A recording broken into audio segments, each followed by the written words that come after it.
Welcome to the Cabral Concept, where board-certified naturopath and integrative health practitioner Dr. Stephen Cabral shares how he was diagnosed at the age of 17 with a life-altering illness and given no hope for recovery. It was only after studying and traveling all over the world did he discover how to combine ancient ayurvedic healing practices with state-of-the-art naturopathic and functional medicine to fully rebalance the body and re-energize it with life. It's time to discover how to get well, lose weight, and finally feel alive again. And now, here's your host, Dr. Stephen Cabral.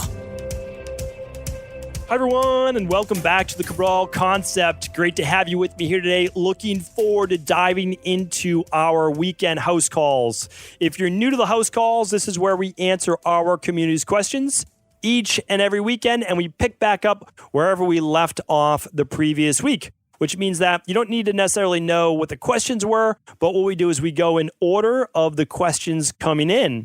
So typically we're about 10, 12 weeks or so backlogged. And, that just means that we're going in the order, like I said, in which they were received. So what I like to do too is just let people know where they can find their answers as well. If you go to stephencabral.com/podcast, you can literally type in any keyword you have. So let's say that you have Huntington's disease and you want to know more about Huntington's. You would just type that in right there. Let's say that you want to know more about our mold protocol. You just go to stephencabral.com/podcast and type in mold protocol. So you can find those answers right there on in-depth previous podcasts. We've done now 1,127 shows. So they're all right there. And you can also just join our free Facebook group, and it's cabralsupportgroup.com. That will give you all of your answers right there as well. Either of those locations, you won't have to wait the 10 to 12 weeks to be able to have your question answered on the house calls. However, if you would like your question answered, I'm happy to do that. And I do that each and every Saturday and Sunday, and it's an absolute pleasure for me to do so. So without further ado, let's dive right into the questions. Okay, so let's dive into the first question, which is from Taylor. Taylor's writing in, Dr. Cabral, thank you for your podcast, book, and the wealth of information. The unique combining of Ayurvedic ancient healing in the realm of our Western cultures today is extremely helpful and valuable. My question, I have high CRP inflammation markers. I'm early 30s now, male, played college football, some concussions. I've tried taking omega-3s, EPA and high DHA from every clean, reputable brand possible. I know that they're supposed to help with my brain depression, mood, concentration. However, every time I try taking any form of fish oil, I feel really confused and depressed, forgetting where my car parked. I know I need more omega-3s in my diet to help my current symptoms, but my body, mind always seems to reject these when I'm trying to help it. Any thoughts as to how to fix this? Why may it happen? Or other options for omega-3s? The same effect with algae or chia or flaxseed. I'm really stumped, but I'm hoping you can shed some light on it.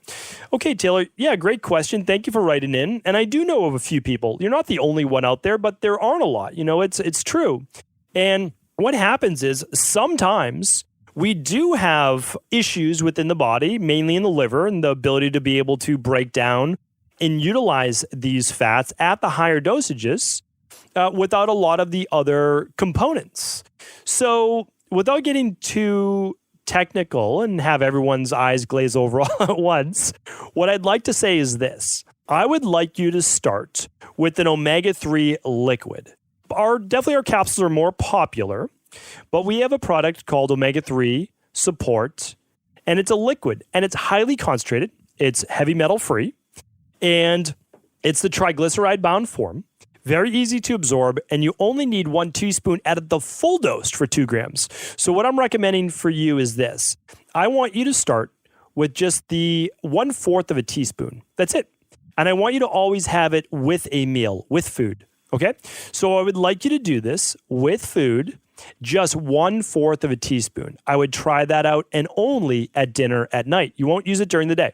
You're just going to use it at dinner. So if you get a little bit groggy, whatever it might be, it will just be at night. But what you're going to do, so a lot of people don't know this, but was it a decade ago? It probably was a decade ago now. Time flies quick, I'll tell you that.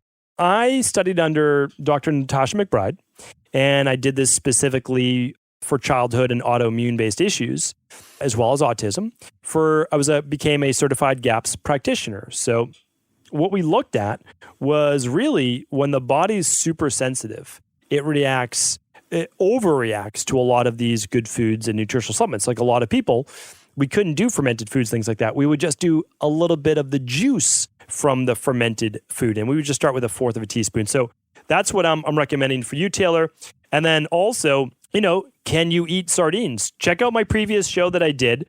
I know that you wrote in on December 19th, and of course, we're into March now. But I did a show.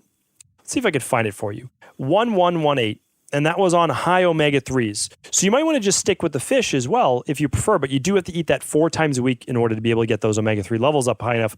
And just to let you know, high CRP can also be from low magnesium and low vitamin E as well. There are multiple reasons. Those aren't even all the reasons. Those are just 2 in terms of nutritional supplements, because you could have viruses, you could have pain, injury that would raise your CRP as well. Okay, Ursula's up next. Dear Dr. Cabral and team, please let me save your time and come straight to the point. After years of big health problems, I found your page and listened to your podcast and finally have faith again.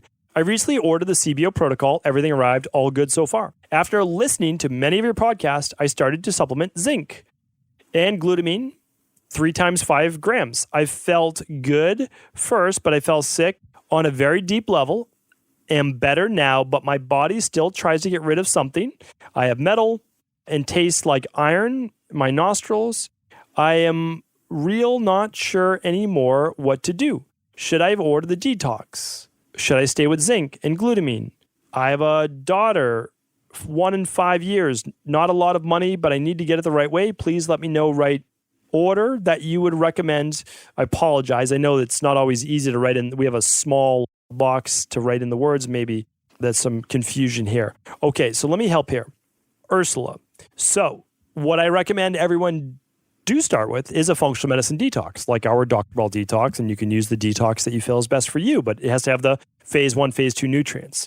And then also, you're not using the products that we necessarily recommend, so I just want to say that because our CBO protocol does not include extra glutamine. The glutamine is actually in the healthy gut support, and that's used at the end. We typically don't do 15 grams for people as well. We just use 5 grams. So you might be overdoing it.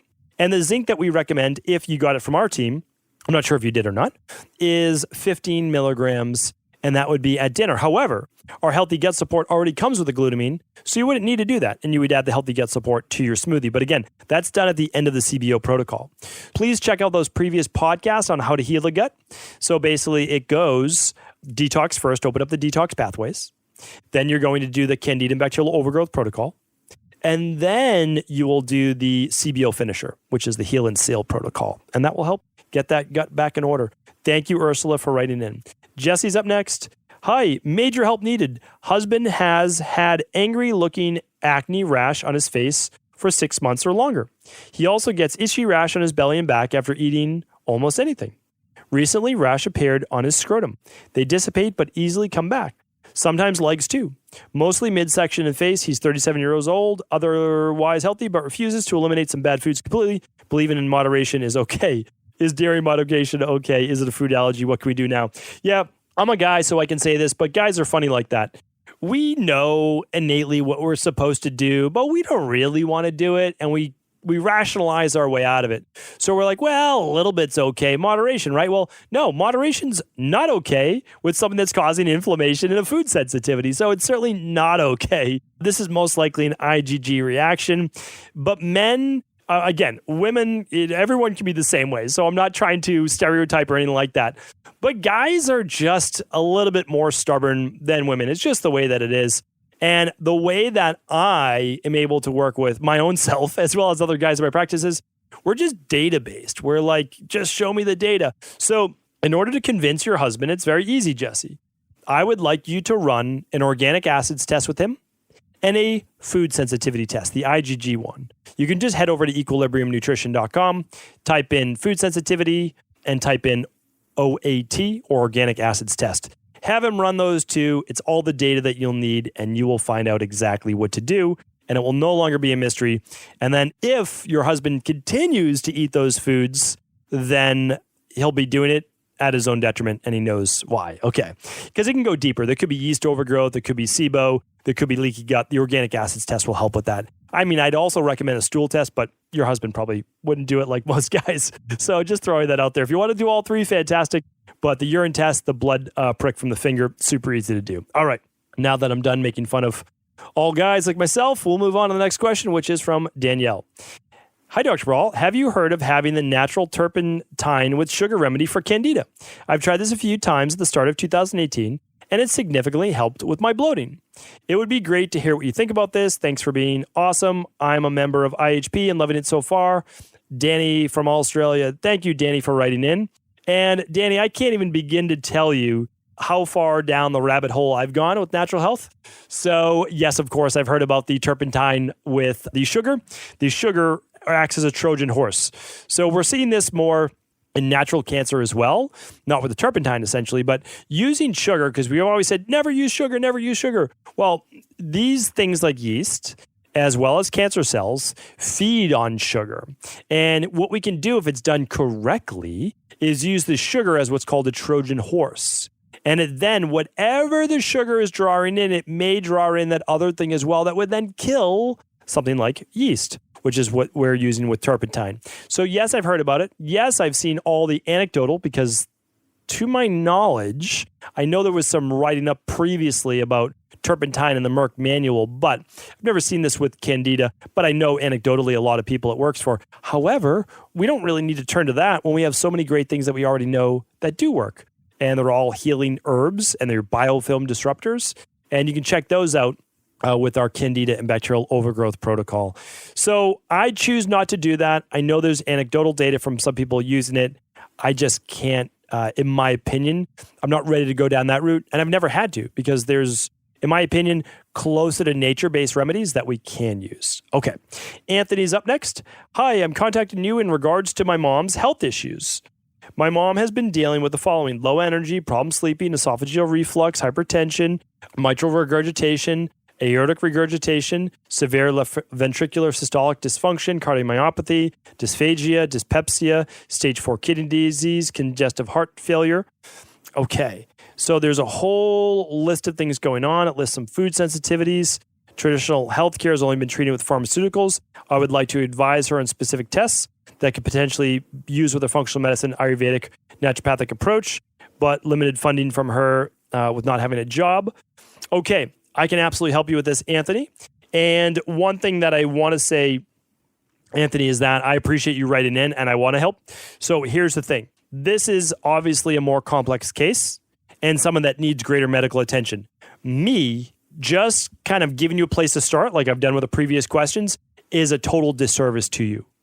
So I am my own worst critic, and I have a super high level of ethical regulations that I've already put over myself, which means that I can't recommend anything to you in this case, except for you to work with a really good integrative functional medicine or naturopathic doctor. So here's what I'm recommending. I recommend in your local area, because I want you to see this person in person, is to find a doctor that speaks to you, maybe one that even takes health insurance, right? So a medical doctor that also practices functional medicine that's very integrative might be able to accept health insurance, and they're going to be able to help you the most. I just know that we wouldn't be the right fit for you because of the level of attention, meaning like the number of times that you're going to need to follow up is going to be more than taking a lab and then my recommendations and us giving you the plan, right? So that's why, Anthony, I just want to make sure that I'm doing the right by you, and so that's what I recommend. All right, Anonymous is up next. Anonymous is saying, I have an unusual question asked today. Do you know a natural hangover remedy? I'm kind of the health expert in my group of friends last weekend with one of my buddies. We had a few too many, haha, and he came to me for a natural hangover remedy. But I realized I didn't know if anything but water and rest. I realized that's probably the best way to get over a hangover, but I'm sure there are small shortcuts we can use for faster recovery. I figured you'd have some science and backing that up with certain foods or products. Looking forward to hearing this one. Okay, happy to answer this question. And so we have to think about part of why we're getting the hangover in the first place. What we need to do is replace a lot of those nutrients that our body lost and also ramp up detox. The whole point of us, basically, when we drink alcohol, we're essentially poisoning our system. Nobody really likes to think of it that way, but we're getting the effects of alcohol, a poison if our liver wasn't able to detox it. So, I mean, if you have leftover capsules of the FM detox from one of our functional medicine detoxes, that would provide you with things like milk thistle and N-acetylcysteine and reduced glutathione and other nutrients that are going to help with the liver detoxification. But let's say that you don't have that. You could simply use our charcoal-based capsules, and this is before bed. So you want to do this before bed. You want to take an activated B complex. You want to take a tall glass of water with a full squeezed lemon or lime, and then a amount of sea salt to taste. So when you start to taste, oh, that's too much salt, you don't want to go any more salt. So sea salt and a full lemon. That's going to provide you with your electrolytes, and it's going to rehydrate your body. So alcohol dehydrates the body. So we need to rehydrate before bed. And that's why having a glass of water with some electrolytes between drinks, even just water with lime between drinks, can actually help reduce the hangover. So lots of water. You need to get your B vitamins, and you need to get those electrolytes with the sodium, the sea salt, and the lime. So, and you can get this even when you're out. You'll be able to get a lime, and even though it's not sea salt, you could use the regular salt of the bar. It's not great. I know it's not great because it has all sorts of decaking agents and potentially aluminum, stuff like that. But you're also drinking alcohol. So, let's try to be realistic as well. Lots of sleep, of course. Some people use turmeric as a natural anti-inflammatory. I've seen better results with using ginger. Ginger is great for hangovers, for nausea, for headaches. So that can be excellent as well. And even waking up the next day and putting a little bit of one of my favorites is Manuka honey or raw wildflower honey in that ginger tea in the morning. That's fantastic. Again, when you wake up, more sea salt and lime or lemon. And then oftentimes it's recommended to kind of sweat it out in like a hot sauna or, hot bath or something like that. But you just have to make sure that you're hydrated. You don't want to dehydrate yourself further because that's not going to help. But certainly you could do a sauna the next day as well. So hopefully that got you started. And those are all things that I know for sure work to cut down on those hangovers. All right. Let's see who's up next. That was anonymous. So this one's from Magnus. Sir, I have a question regarding herbal supplements and desensitization to their effects. Will the body become desensitized to the effectiveness of herbal supplements, requiring a cycling method? X number of weeks on, X number of weeks off. Thank you, sir. Okay, I like the politeness. So there's some truth to that. So for example, echinacea, anything that boosts the immune system, you would use for 2 weeks, and then you would take at least 2 weeks off. So it's something that we use quite often with my girls, and I use it with myself in the winter. We have brutal winters in Boston. I'm not going to lie to you. I love Boston. I love New England. Maine is my favorite place on earth. So there's that, right? But our winter stretches from November to basically the beginning of April. So we're looking at November, December, January, February, March. Yeah, a good 5 months of the year. For sure, it's feeling like winter. Okay, so we try to boost the immune system. And we will use a certain herbal-based immune boosters, and one of those is echinacea. So you cycle off. Now, other ones, you don't always have to come off. So, for example, you can use ashwagandha ongoing, and you can use rhodiola ongoing. So there's not all of them. The things that stimulate, yes, you want to come off. You do. Absolutely, you do. Things that modulate, you don't necessarily have to come off. I know I can't go over every herb right now, but I've done actually previous shows on ayurvedic herbs for the adrenals, for the thyroid, like Google lipid for the thyroid or for cholesterol as well, can be used ongoing too. So what I would ask yourself is this: is it stimulating something? Like, is it trying to create an effect? Or is it more of a modulator that could be used for long-term usage? So really great question. All right, let's get in. You know what? We got through 1, 2, 3, 4, 5, 6, 7 questions. Okay, 7 questions. Let's go through one more. Let's get one more question in. This one's from Tracy. Hi, first of all, thank you for all your work. You're a true inspiration, and I'm aspiring to do your certification through integrative health practitioner in the future. I have a question regarding mold toxicity. I moved back into my father's house, and I went to a homeopath. They did a screening, and they measured for mold toxicity, and they saw that I was high. I'm saving up to do your lab testing, and I'm due to do the Dr. Ball detox soon. But I was just wondering, what is your opinion on detoxing the mold out of the body while staying in the location that is likely causing the toxicity? Are there any maybe preventative measures that can be taken to ward off the worst toxicity? I'm waking up most headaches, feeling groggy and with a headache. I suffer from bursts of energy. some stress, took antibiotics about 8 months ago. Yeah, these are all great questions. Tracy, we can absolutely help you with that. And then if you want to read so the longer questions, I just give you the overview because it would take the podcast to speak out the entire question. I think I was looking for the word read, but you can head on over to stevencabral.com/1128 for all of those questions. Okay, Tracy, great question. Here's what I want you to do. Most insurance companies will come in, or most mold and remediation companies will come in and they'll test your home for mold. If they find it, they can often remove it and it will be covered by health insurance, especially if it was due to a flood or something like that. Now, the second thing I would recommend is this. It's not that I wouldn't, you could do the mold protocol, but that would have to be ongoing. So here's what I recommend. Get yourself a really good air filter. If you know that you have that bad of mold, I can't recommend enough checking out the air filter I spoke about yesterday on episode 1127. Every Friday, I kind of give you my best of the week. Check that out on the IQ Air. All right, 1127, check that out. It filters out mold. Okay, here's the next thing. I would do the 21-day Dr. Ball detox, ramp up your liver detoxification pathways. It sounds like from your antibiotics, you might have gut-based issues. Then you'll do the CBO protocol. After you finish with that, then you'll do the mold protocol.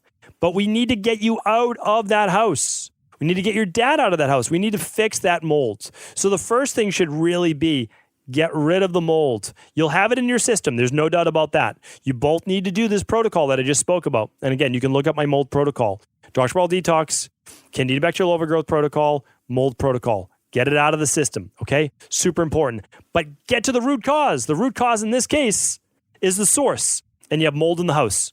So we need to have that remediated. Try to get it covered by insurance if you can, and then begin with the protocol that I just spoke about. Thank you so much for writing in. Really appreciate the questions. And Tracy, hopefully that gives you the answers that you're looking for. Thank you so much, everyone. And be sure to tune back in tomorrow where we answer more of our community's house calls. Take care. Enjoy your weekend. I want to sincerely thank you for your support of this podcast. I couldn't do it without you, and I mean that. I truly do.